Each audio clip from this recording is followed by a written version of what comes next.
America में democratic setup power में है। जॉय बिडेन प्रेसिडेंट बन चुके हैं, कमला हैरिस वाइस प्रेसिडेंट है, और इंडिया में लोग इस बात को बड़ा केयरफुली और कॉशियसली वॉच कर रहे हैं कि मोदी एडमिनिस्ट्रेशन जो इंडिया में है और जॉय बिडेन जो यूएसए में है, इनके बीच में रिलेशनशिप किस तरीके से डिजाइन होती है। क्या ये रिलेशनशिप ऐसी ही रहेगी जैसे मोदी और ट्रंप एडमिनिस्ट्रेशन के बीच में थी? वो जो पर्सनल इक्वेशन दोनों के बीच में थी, क्या वो सस्टेन करेगी इंडो यूएस रिलेशनशिप को? इंडियन नेशनलिस्ट के इस एपिसोड में मैं कर्नल वीरेंद्र कुमार आपके साथ इसी इशू पे डिस्कशन करूंगा। दोनों के बीच में प्लेजेंट्रीज एक्सचेंज हो चुके हैं और ऑब्वियसली उससे आपको ज्यादा कुछ पता नहीं चलने वाला, क्योंकि ये सब नॉर्मल कर्सी कॉल्स होते हैं और दोनों एक्सप्रेस करते हैं अपनी डिजायर कि वो एक दूसरे के साथ international peace, development, COVID, economic development, उन सब इश्यूज पे बात करेंगे और आपस में सहयोग करेंगे। This is what they are meant for. लेकिन रिलेशनशिप इससे आगे बढ़ने वाली है या नहीं, ये अब डिसाइड होगा। दोनों कंट्रीज के बीच में रिलेशनशिप कई बातों से डिसाइड होती है और उसमें कोवर्ट फैक्टर्स भी आते हैं और ओवर्ट फैक्टर्स भी आते हैं। जो कोवर्ट फैक्टर है मैं उनको डीप स्टेट बोलता हूं, जैसे इंडिया का डीप स्टेट और यूएसए का डीप स्टेट। डीप स्टेट का मतलब है जो उनके रियल कंसर्न्स हैं। डिप्लोमेटिक कंसर्न्स की मैं बात नहीं कर रहा हूं, मैं कंट्रीज के रियल कंसर्न्स की बात कर रहा हूं। और उसमें अगर आप देखें तो इंडिया के क्या डीप कंसर्न्स हैं। पहली बात तो ट्रेड कंसेशंस जो ट्रंप ने विड्रॉ कर लिए, ऑलमोस्ट $6 बिलियन वैल्यू के। सब लोगों को जनरली लगता है कि Trump was very good to India, but trade और क्लाइमेट इश्यूज या फिर किसी और इशू पे भी, एक्सेप्ट चाइना इशू या फिर security issues, defence deal issues, उसके अलावा हर जगह ट्रंप और इंडिया के बीच में ऑब्वियसली डिफरेंस पॉइंट्स थे और जो लास्ट तक रिकॉन्साइल नहीं हो पाए। टेरर ग्रुप्स जो पाकिस्तान से ऑपरेट करते हैं, वो एक स्टैंडर्ड कंप्लेन हमारी रहती है पाकिस्तान के अगेंस्ट में, और ये एक रियलिटी भी है, फैक्ट है वो। अब अगला जो पॉइंट हमारा है कि चाइना के अगेंस्ट में जो इंडो पैसिफिक में जो अलायंस बनने जा रहा है, उसमें अमेरिका, इंडिया और बाकी जो कंट्रीज हैं उनका क्या रोल रहेगा और इसको कैसे ऑपरेशनलाइज किया जाएगा, ये हमारा एक रियल कंसर्न है। और हम चाहते हैं कि अफगानिस्तान से यूएसए जल्दबाजी में विड्रॉ ना करें, क्योंकि इसमें पाकिस्तान को एक फ्री वे मिल जाएगा। इंडिया के कंसर्न्स हैं सिक्योरिटी काउंसिल मेंबरशिप को लेके, न्यूक्लियर सप्लाई ग्रुप पे लेके, जिसमें पहले भी बात हो चुकी है। वीसाज के ऊपर स्पेशली जो इंडिया के टेक्नोक्रेट्स यूएसए में काम करते हैं उनके लिए ये भी हमारा एक रियल कंसर्न है। और एक और सबसे बड़ा कंसर्न जो आज है कि इंडिया और रशिया के बीच में जो S-400 की डील हुई है, उसके बारे में हमारा कहना यह है कि यह हमारे सिक्योरिटी कंसर्न्स को एड्रेस करती है, इसलिए हमें ये इंपोर्ट करने दिया जाए। We are not asking for permission from USA, but we certainly want that अगर इंडिया और यूएसए की स्ट्रेटेजिक रिलेशनशिप आगे बढ़नी है तो सैंक्शंस का कोई मतलब नहीं है। हर एक कंट्री को अधिकार है कि वो जहां से भी हथियार लेना चाहे वो ले सकता है।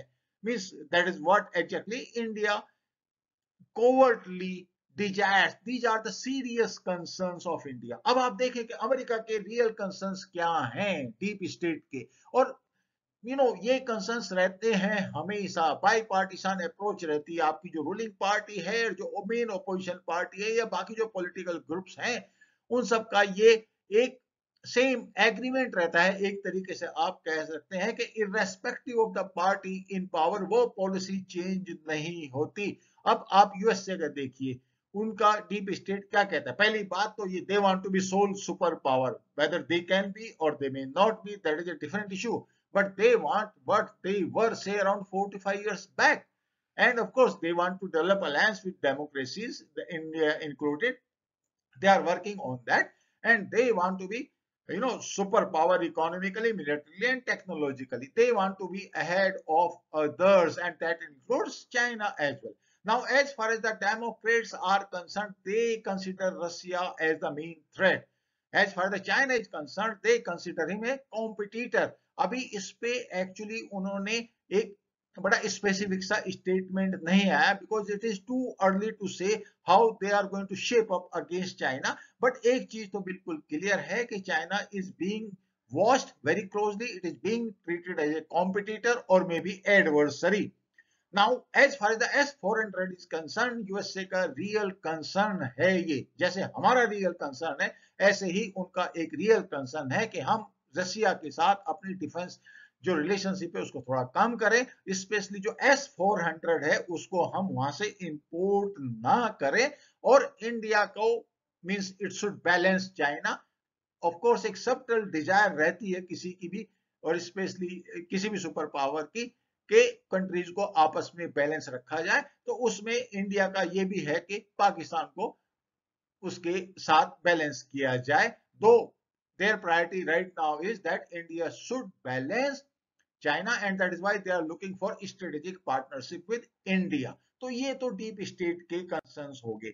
बहुत आपको पता तो चल गया कि what exactly is the desire of the administration in USA and what actually we want as Indian government। Now अब जो पॉलिसीज हैं वो कैसे उनका हिंट मिलता है। यूएस में एक सिस्टम है कि जो सेक्रेटरी ऑफ स्टेट है या जो सेक्रेटरी ऑफ डिफेंस है, उनकी जब कंफर्मेशन हियरिंग होती है सीनेट में, तो उसमें वो यूजुअली अपने पॉलिसी स्टेटमेंट देते हैं। अब नए जो सेक्रेटरी ऑफ स्टेट आए हैं, इनका नाम है एंथोनी ब्लिंकन्स, ये मींस जो बाइडेन की टीम के मेंबर हैं। तो अगर आप देखें तो उन्होंने क्या कहा उस हियरिंग के टाइम पे कि बाई पार्टीसान सक्सेस स्टोरी है इंडिया और यूएस की रिलेशनशिप। इंडिया की सॉवरेनिटी को आप चैलेंज नहीं कर सकते, अगर वो कोई करेगा तो यूएसए सपोर्ट नहीं करेगा। इंडो पैसिफिक रीजन में yes they are going to be very very active. They have not mentioned anything about S-400 deal right now. They have not mentioned about anything pertaining to human rights or CAA or Kashmir during this hearing. So you can imagine कि उनके जो deep state है वो क्या सोचता है और कैसे सोचता है। हियरिंग में ऑब्वियसली उन्होंने ये नहीं कहा, तो काफी हद तक ये उनका रियल कंसर्न नहीं है। You can get a hint on that. साथ में उन्होंने ये कहा कि S-400 का जहां तक टर्की का मामला है उसमें उन्होंने कहा कि we are going to impose more sanctions so that sanctions can be more effective on Turkey.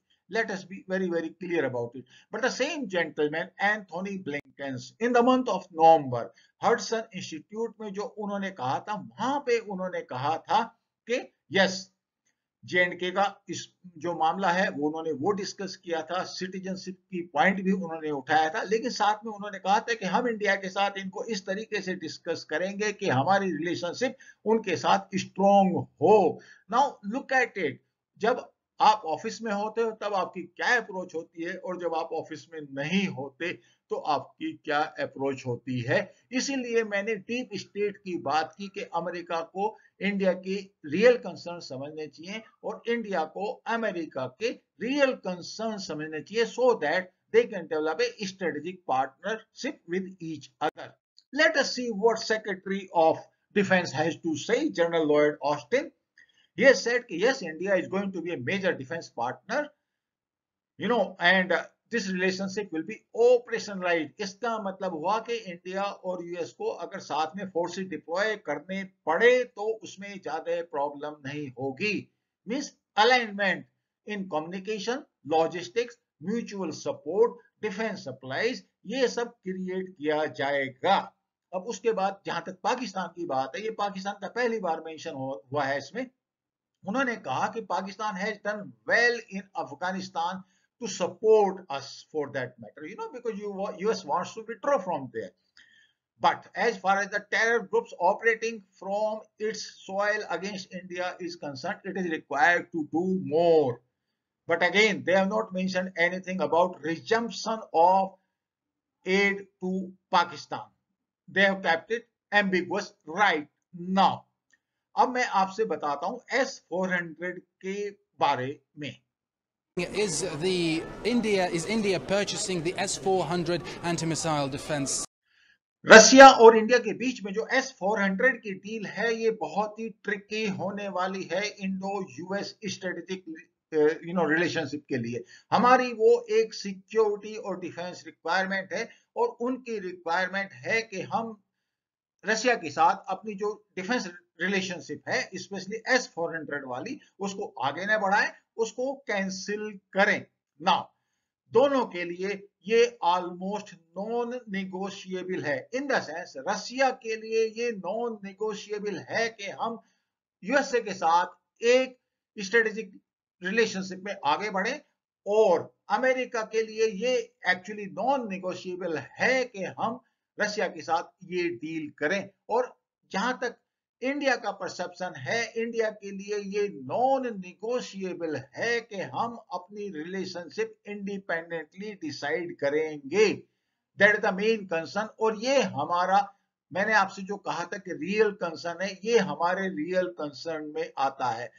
I am fully optimistic that India US strategic relationship will proceed further because both require each other, and China is a big nuisance factor for India as well as for USA. So in spite of the fact that Biden government don't like Russia, it may be ideological or whatever is the issues, they are suspicious of Russia and they don't want India to proceed further in S-400 deal.